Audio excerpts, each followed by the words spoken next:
বর্তমান সংকট নিয়ে তারেক জিয়ার জন্য কিছু কথা আছে আমার। আমি চাই এই পুরো ভিডিওটা তারেক জিয়ার কাছে পৌঁছাক। তো আসসালামু আলাইকুম। আজ আমি আপনাদের সামনে দাঁড়িয়েছি এমন একটি সময় যখন আমার প্রিয় বাংলাদেশ একটি কঠিন ও সংকটময় পরিস্থিতির মধ্য দিয়ে অতিক্রম করছে।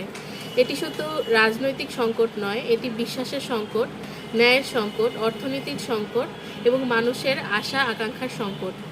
আজ মানুষ অনেক কষ্টে আছে। নিত্য প্রয়োজনীয় পণ্যের দাম বাড়ছে, কর্মসংস্থানের সুযোগ কমছে, মানুষ কণ্ঠরুদ্ধ হয়ে যাচ্ছে। সবচেয়ে বড় কথা, মানুষের রাষ্ট্রের প্রতি আস্থা নষ্ট হয়ে যাচ্ছে। কিন্তু আমি স্পষ্টভাবে বলতে চাই, প্রতিটি সংকটের মধ্যেই পরিবর্তনের সম্ভাবনা লুকিয়ে থাকে।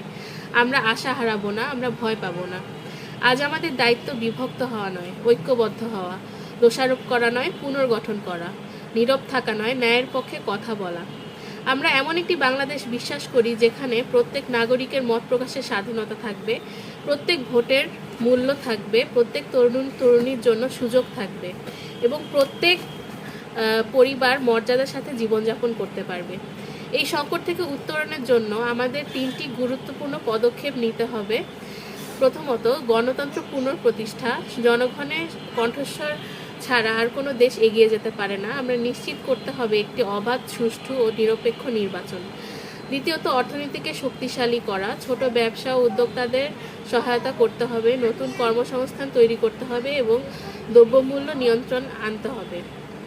তৃতীয়ত, ন্যায় বিচার ও আস্থা ফিরিয়ে আনতে হবে। আইন ও বিচার সবার জন্য সমান হতে হবে, যেন কেউ বঞ্চিত বা নিপীড়িত বোধ না করে। প্রিয় ভাই ও বোনেরা, ইতিহাস আমাদের শিখিয়েছে বাংলাদেশের মানুষ সাহসী, দৃঢ়, সংগ্রামী। আমরা এর আগেও অনেক সংকট অতিক্রম করেছি, ইনশাল্লাহ এবারও পারবো।